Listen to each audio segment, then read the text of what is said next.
At the company party, my wealthy dad publicly humiliated me. "She's just a coffee shop worker," he sneered, and the crowd erupted in laughter. Moments later, his secretary discreetly approached me and whispered, "Ma'am, we need your bank's approval for the emergency loans." I watched as my dad's face went pale, realizing the mistake he had made. He would regret this moment. I once heard someone say, "No one is ever truly abandoned by their family." But that was a lie. I remember standing shivering in a relentless downpour as the door locked behind me. My mother quietly drew the curtains, as if I were a stranger. I once trudged more than 5 miles under a scorching 95-degree sun, my shoes worn out and feet bleeding because I missed the bus. And I was only 12 when they called it character building. If you think I grew up in a normal family, I'm sorry to break it to you. It felt more like a harsh boot camp. I'm Alice, and this is the story of how my parents, Jason and Linda, taught me that love isn't guaranteed under one roof. When I was little, I believed all families were like a warm home. I thought parents would laugh with you at dinner instead of issuing orders or yelling. I imagined that if you cried, your mom would comfort you rather than setting a strict time limit. You have 3 minutes to be sad, then no more. I assumed that if a child wanted to be heard, they wouldn't have to hold their breath until their face turned purple. My dad, a former soldier, and my mom, once a teacher, poured all their energy into making me independent from the moment I was born. They called me their first experiment, warning me that any failure would be solely my fault. I still recall a bitter winter night in Minnesota when I was 9. I forgot to take the trash out on time. A small mistake, I thought, but not from my dad. He silently opened the back door, grabbed my hand and dragged me outside, saying, "Stand here until you learn responsibility." He left me there, no coat, no shoes, in 34 degrees Fahrenheit weather. My hands and feet went numb, but I dared not speak.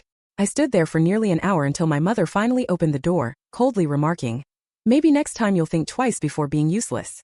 At 11, I overslept and missed the school bus. My mom refused to drive me, and my dad's sneer said it all. "You made the mistake, now deal with it." So I walked 6 miles to school, a 20-pound backpack weighing me down, my feet blistering and my back drenched in sweat. Arriving nearly 2 hours late, the teacher called my mom. Her response was brief.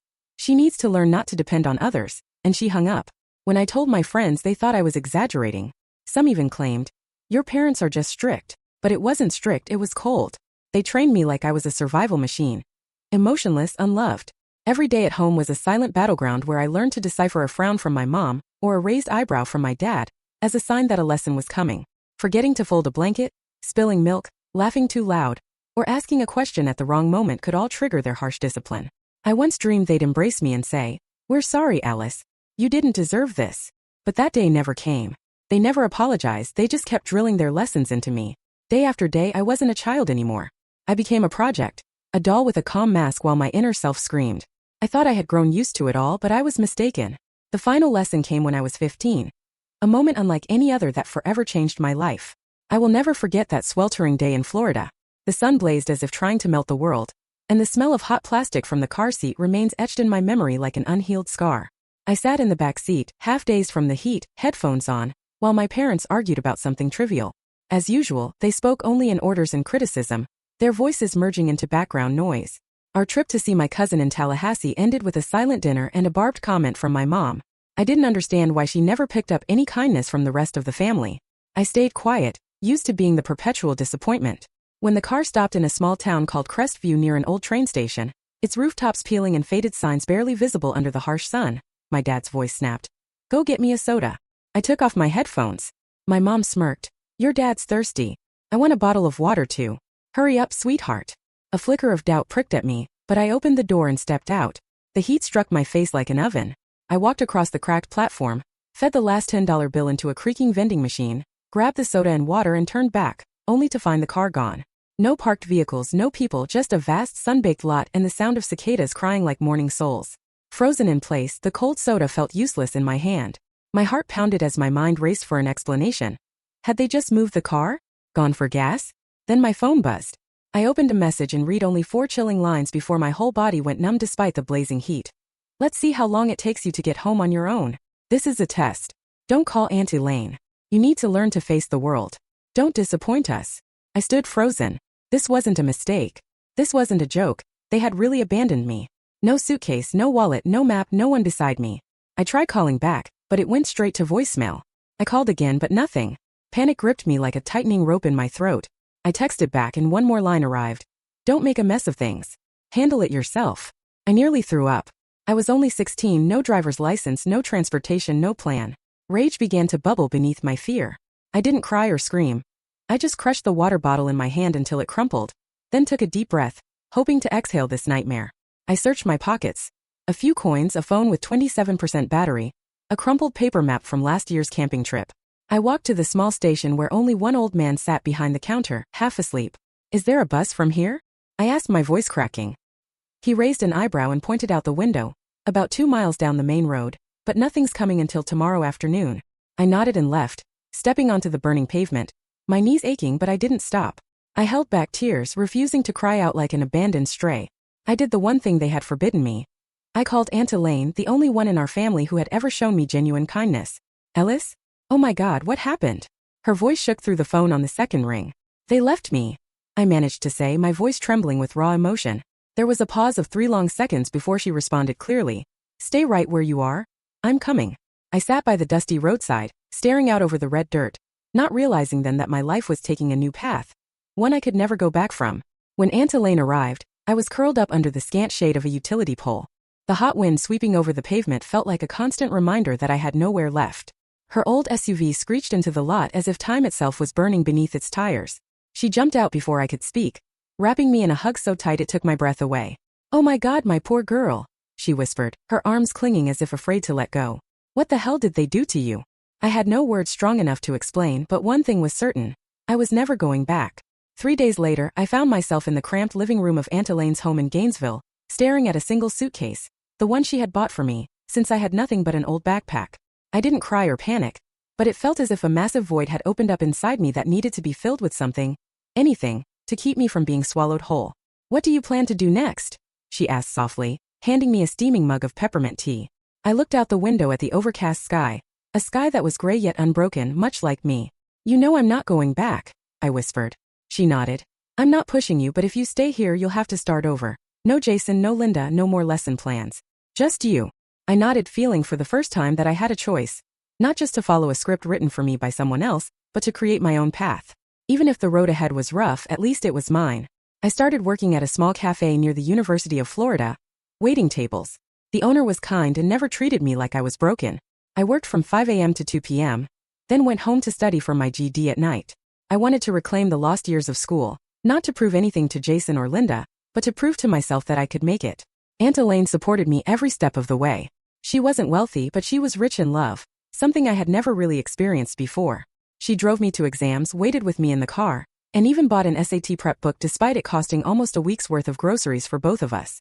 A year later, I was accepted into the University of Central Florida on a partial scholarship. The day I got the acceptance letter, I stood frozen for nearly 5 minutes.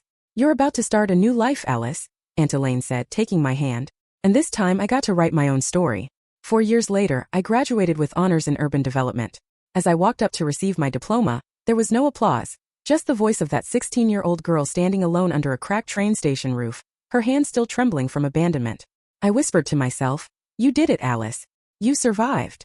Shortly after graduation, I worked for a small real estate firm in Jacksonville, taking on all the jobs no one else wanted. Cleaning model homes, checking permits, cold calling skeptical clients. I learned fast by watching everything, how trust was built and how quickly it could be shattered. 3 years later, I took a leap. I secured a small loan from a local bank, mixed it with my savings from years of side jobs and investments, and founded Alder Urban Living, a name chosen to distance myself from the past. I needed a complete restart. The early days were tough. At one point, I had only $93 left in my account and a project canceled at the last minute, but I persevered. I learned how to negotiate, calculate risks, and transform an abandoned lot into a modern housing block for young families. Gradually, Alder Urban Living stopped being just a name on paper. I hired employees, rehired the lawyer who had once rejected me, and even bought back the old office building from my first company. A reminder that nothing stays at rock bottom forever. By the time I was 29, Alder had hit 8 figures in revenue. Standing on the 12th floor balcony of our office and gazing over the Orlando skyline, I smiled. I had rewritten my story. I had once been left behind at a train station, unwanted and discarded. Now, hundreds of people call me boss, and I've never forgotten that feeling of being tossed aside. It's what kept me pushing forward. Still, I knew the past never really dies. It just lies dormant, waiting for a knock at your door. And one summer day that knock came. It was the past, returning to collect its due, 20 years after they left me like damaged goods. I stood in the glass-walled office of my downtown Orlando headquarters on the 17th floor of a building that proudly displayed Aldra HQ. Below me, the busy streets buzzed with life. Every contract, every dream, every brick of this company was built from a pain I never chose.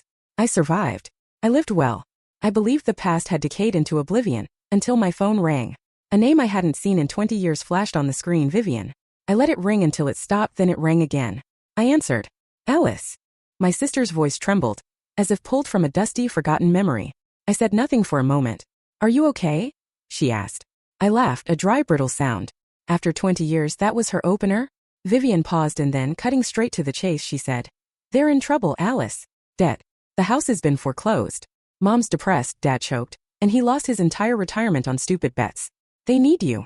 I clenched the phone like metal digging into my palm. My heart didn't soften, it boiled. I don't owe them anything, Vivian. But you don't have to forgive them, just help. Hell, do you remember when I was 16? I snapped. The day they left me at that broken-down train station with nothing but a soda can and no explanation? They expected me to return without a word. They never saw me as a person. I was just their experiment, a tool for their own lessons. And now that they've failed, they come back like I'm a charity case. Vivian went quiet, and I heard a tired sigh over the line. I just want to keep the family together. Family. I almost laughed. Family ended for me the day they locked the door and left me standing in that January rain. I hung up, assuming that would be the end of it. But I had underestimated them. Jason and Linda Holloway never understood failure. They only knew how to flip the script. 3 days later, my assistant Jenny burst into my office, her face pale. Alice, you need to see this. I took the iPad from her hands. On Facebook, a new post from an account named Linda Holloway read, We are grieving parents. Our only daughter abandoned us when we needed her most. After everything we sacrificed, now we face illness, poverty, and loneliness. She's forgotten her blood. She chose money over family. Below, hundreds of shares and thousands of comments poured in.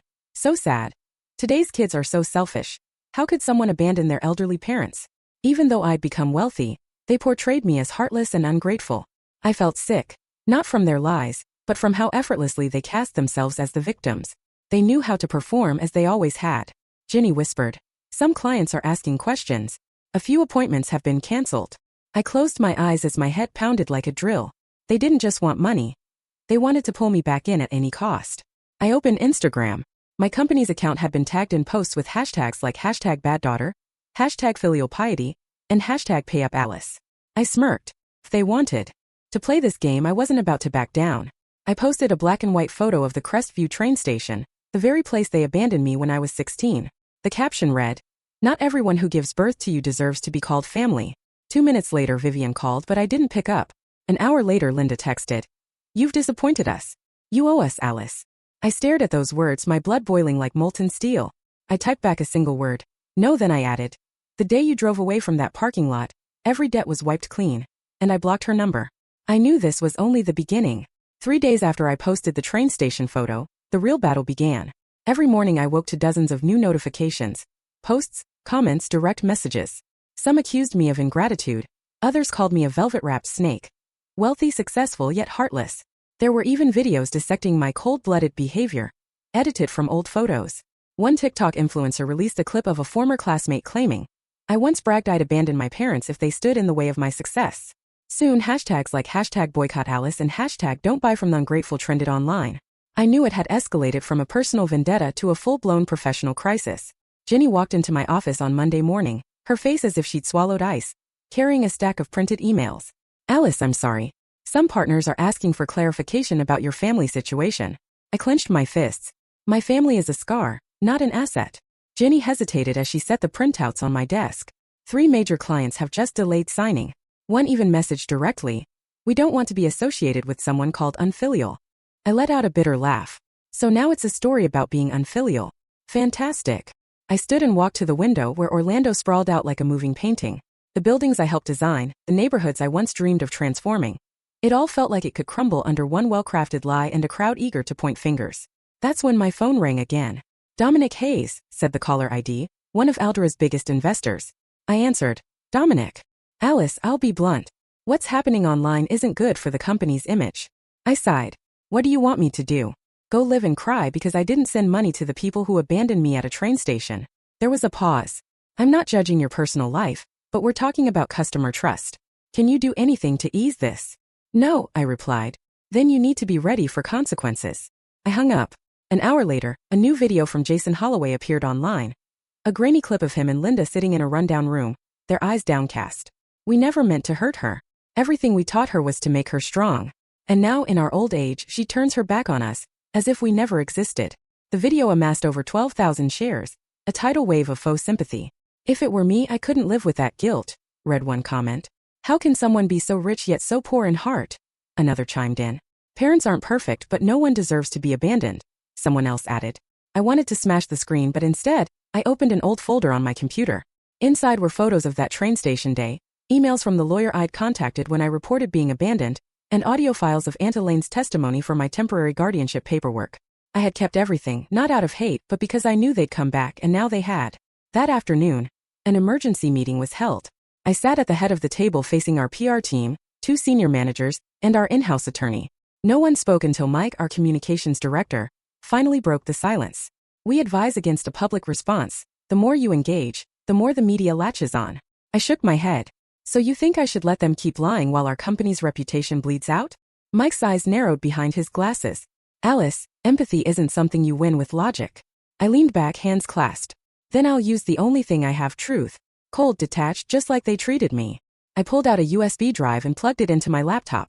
On the screen, an audio clip played, Linda's sharp voice saying, "If she can't find her way back, she doesn't deserve to be my daughter." The room fell silent. I'm going to make everything public. People deserve to know, this time not through their lens. I stood up. They want psychological warfare? Then let me show them what it really looks like. That night, in the quiet of my office, I opened my personal laptop and wrote a post. When I was 16, my parents left me at a train station, not by mistake, but to see how I'd manage on my own. They didn't search for me for 20 years. And when I finally succeeded, they came back. When I said no, they spun a heartbreaking tale about being abandoned. I continued. This is the first and only time I'll speak publicly. I'm not ungrateful, I'm just surviving. I hit post.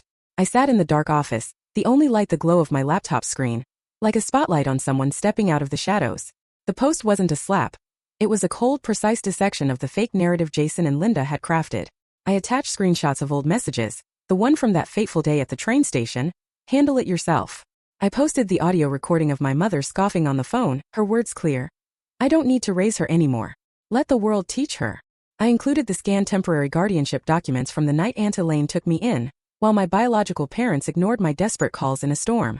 I didn't curse, beg, or use clickbait. I simply laid out the truth, raw and unapologetic. And then the public began to shift. The first comment that made me pause came from a woman named Michelle. "I believe their story. I'm a mother too. But after reading what you shared, I'm horrified. No one deserves to be treated like that." Soon others joined in. "I was left at a supermarket when I was 10 because my mom was mad. I know that feeling," one person said. "If you survive that kind of upbringing, you're the strongest person I've ever seen. You're not ungrateful. You're proof of surviving emotional abuse," another commented. By noon the next day, my post had over 3 million views. News outlets picked it up, and headlines blared, "CEO claps back with brutal truth. The real story behind the ungrateful daughter." I walked into the office the next morning like a soldier returning from war. I wasn't alone. The employees, who'd once kept quiet out of caution, now greeted me with quiet respect. Mike nodded slightly. "I was wrong," he admitted. "Your response was perfect timing." I looked around the meeting room, the same room where they'd advised me to stay silent, to wait for the storm to pass. "They wanted to make me the villain in my own story," I said. "Now they've lost control of the narrative." That night, Jason and Linda released another video. In it, they sat in a dim living room, Jason feigning tears while Linda repeated a rehearsed line. "We sacrificed so much for you." But the clip, barely 2 minutes long, was dissected frame by internet users, exposing inconsistent expressions, fake tears, and new living room lights that proved they weren't as destitute as they claimed. The public's comments turned from pity to fury. "Not every parent deserves forgiveness," one viewer wrote. "I used to hate you, Alice. Now I just want to hug you," another said. On Friday morning, Dominic Hayes called again, his tone apologetic. "I want to apologize, Alice. I didn't believe you from the start." "You don't need to apologize," I replied, my tone as cold as ice. "But remember, silence is also choosing a side." I hung up and sat back in my chair, the battle lines drawn. There in the quiet of my office, I realized that while my past had tried to pull me back, I was now in control.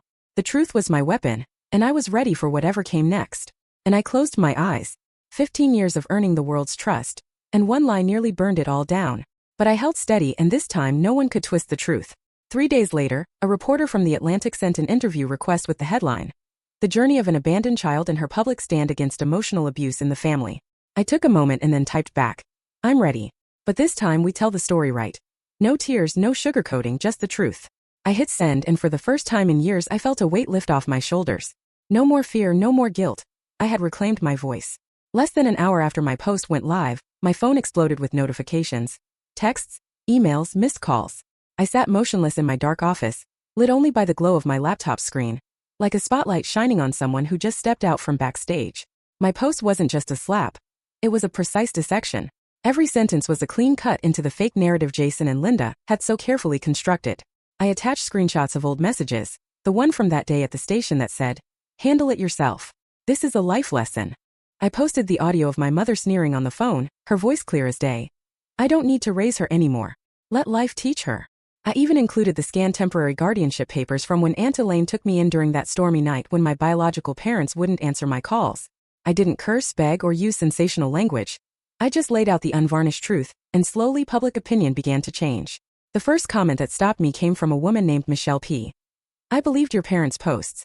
I'm a mother too, but after reading what you shared, I'm horrified. No one deserves to be treated that way.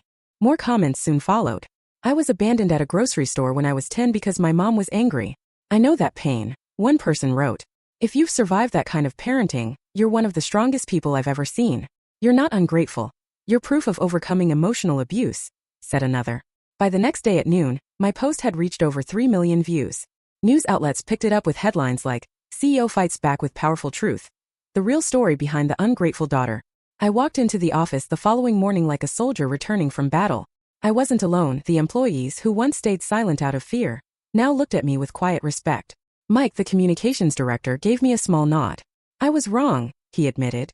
"Your response was perfectly timed." I looked around the conference room, the very room where, just yesterday, they had advised me to stay quiet, be patient, and wait for the storm to pass. They tried to make me the villain in my own story. I said.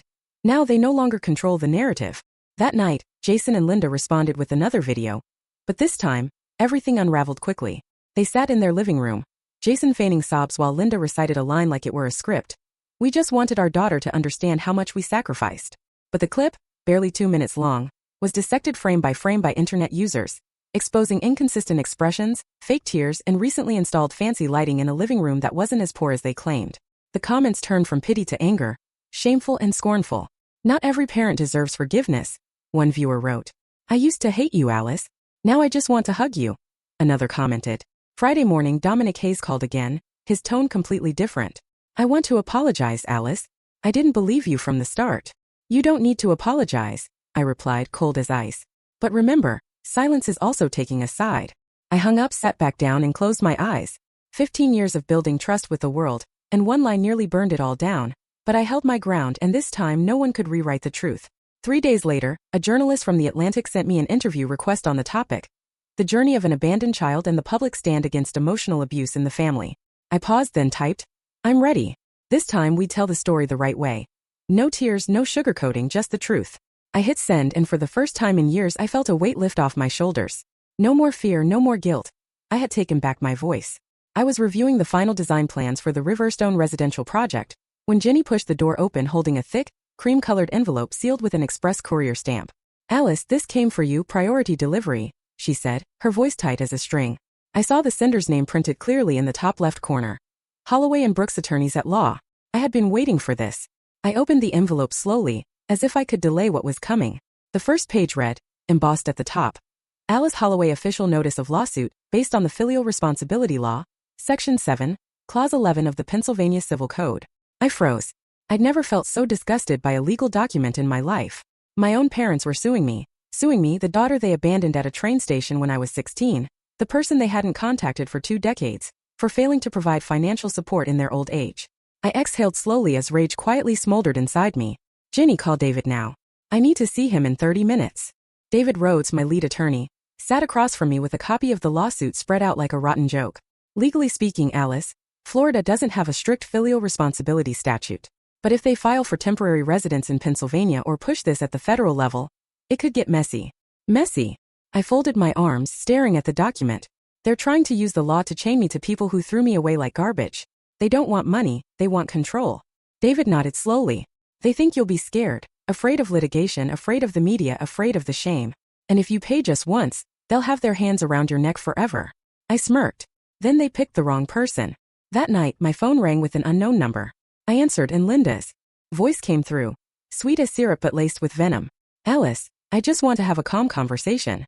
If you agree to support us financially, we can avoid unnecessary trouble. I cut her off sharply. No. Do you have any idea how much we're suffering? We're losing our home, our insurance, your dignity is gone. Her voice suddenly rose. I growled.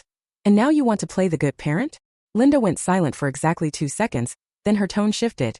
If you fight this lawsuit, we'll take everything to the press. You really want your image tied to a filial piety case, don't you? I laughed. A cold, piercing sound that made her go quiet on the other end. Go public. Share it all. Let the world see how biological parents can abandon their child at a train station, and then 20 years later, demand money like debt collectors. I hung up and felt nothing shake me, not even a little. The next morning, I gathered the legal communications and investor relations teams. On the table was the detailed legal response I prepared with David. Alice Holloway denies any financial obligation under the Filial Responsibility Statute due to the complete absence of care or support from her parents over more than 2 decades. Attached were etched pieces of evidence, text messages, medical records documenting psychological trauma, and temporary guardianship papers from Aunt Elaine. I ended the meeting with one line. They chose to fight with the law. Then I'll show them what it means to fight with justice. That night, I posted my next statement along with the lawsuit. They left me when I was 16, no contact, no help, not a dime of support. Now they're suing me for money, for power, for reputation. I'm not writing this to complain. I'm writing it as a warning. Psychological wounds should never be legalized into obligation. The post spread like wildfire. Child advocacy groups, survivor networks, lawyers, journalists, activists all stood behind me. A new hashtag emerged, trending nationwide. 3 days later, David messaged me. Their lawyers are proposing a settlement. They're starting to feel public pressure. I replied with one line. No compromise. Take it to court. Because this wasn't just a lawsuit. It was the first time I was seeking justice for that 16-year-old girl from years ago. Monday, 9 a.m. I was in a meeting with the new project team when Jenny knocked rapidly. Alice, you need to come downstairs right now. Something's happening. I frowned. What is it? They're here, Jason and Linda. They're causing a scene in the lobby and there are reporters. I stood instantly, my heart pounding.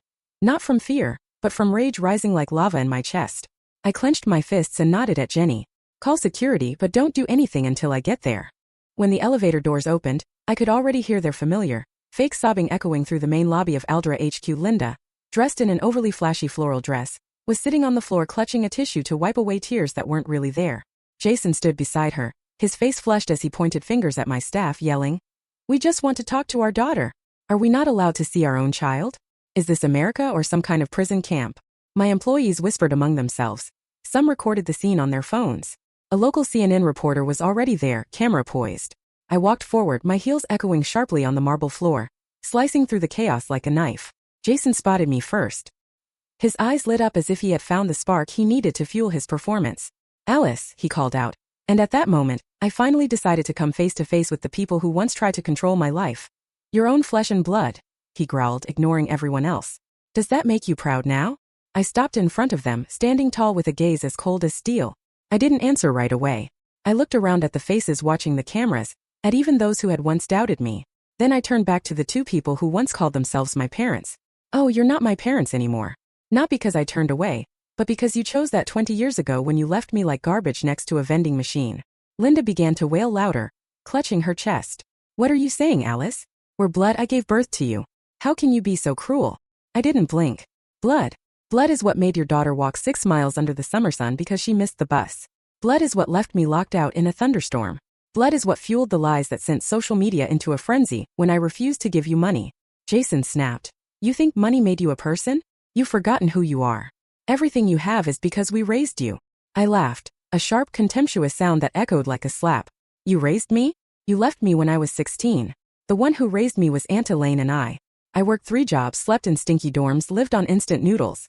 You didn't raise me, you starved me body and soul." Linda sobbed harder, glancing quickly toward the camera as if waiting for her close-up. Then she shakily stood up, reaching out to touch my arm.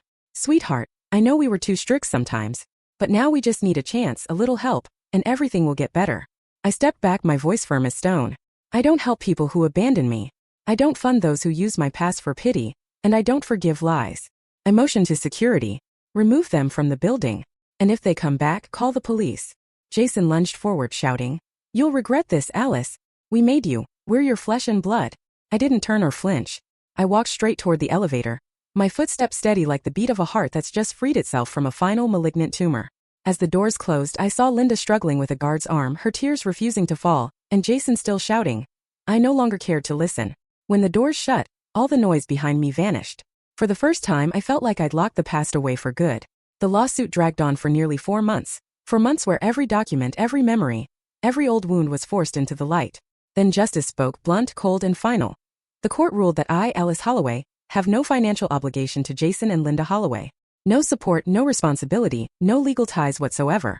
I sat silently in the courtroom, hands clasped, no shaking, no tears. I just took one deep breath, like emerging from a long suffocating dive. After 20 years of drowning, the following week headlines exploded. Parents sue daughter for refusing support. Bitter defeat, manufactured victimhood. When parents fake pity, the Alice Holloway story. Soon, Aldra's reputation rebounded. Clients returned in waves, investors called to apologize, and charitable organizations invited me to speak on family boundaries and personal autonomy. Meanwhile, Jason and Linda lost everything. Their home, their image, and the sympathy they once manipulated with crocodile tears. I wasn't celebrating, nor was I gloating. One Saturday morning, while watering my balcony plants in my high-rise downtown Orlando apartment, my phone rang. Familiar name flashed on the screen, Vivian. I hesitated a moment, then picked up. Alice, I'm sorry. Her voice came, hoarse and choked from too many tears. I stayed silent, letting her speak. They've really lost everything. The bank took the house, Dad drinks all day outside a cheap motel, and Mom just lies in bed, not saying a word. They still have you. I replied calmly. Vivian, I don't have the strength, no money, no means to fix what they broke. I don't hate you. I don't even hate them. But I can't do to myself what they once did to me. I can't abandon myself to save someone else. She tried. But they're still our parents, Alice. I cut in, speaking clearly for the first time. They were my parents, but they gave up that role a long time ago. I can't rescue a ship that steered itself into the rocks, and then blame myself for not jumping in. There was only silence and the soft sound of wind through the phone. I'm sorry, but I've chosen to keep my boundary. I won't break it again. I hung up. My heart didn't feel light, and it didn't feel heavy either. It just felt real. The next day, I drove out of the city along quiet country roads toward Gainesville, the only place where I was ever simply called someone's girl, where I could sleep peacefully without fear of a character lesson in the middle of the night. I arrived at Anna Lane's house in the late afternoon. She was sitting on her porch, eyes half closed, a mug of herbal tea on an old wooden table. Alice, she said, smiling warmly like sunlight. I knelt beside her and hugged her thin arm. I'm home, Auntie. I knew you'd be here eventually. She gently stroked my hair. In the end, we all returned to where we were once loved. We sat together for a long time in silence. No words needed, only the breeze and the fading light carrying away the dust of the past. That night, I took her out to her favorite Mexican restaurant. She ordered 2 margaritas, then raised her glass to freedom, and to me, a girl who learned to choose herself without asking permission. I clinked my glass with hers, a soft smile on my lips. For the first time in 20 years, I no longer felt the need to prove anything to anyone. I was no longer the abandoned child, no longer the adult trying to rescue those who had once hurt me. Just me, a free woman living honestly and owing nothing to anyone. My story isn't one of complaints. It's a reminder that sometimes, to live truthfully, we must walk away from those we once called family. I've learned that blood doesn't guarantee love, and forgiveness doesn't mean letting the pain continue. Letting go isn't weakness. It's choosing peace over repeating cruelty. I'm no longer the abandoned girl. I'm a survivor, and now I own my life completely. What do you think about Alice's story? Should family boundaries be upheld even if it comes at a cost? Share your thoughts below, and don't forget to follow the channel for more heartfelt stories about family and life. 3 of 3.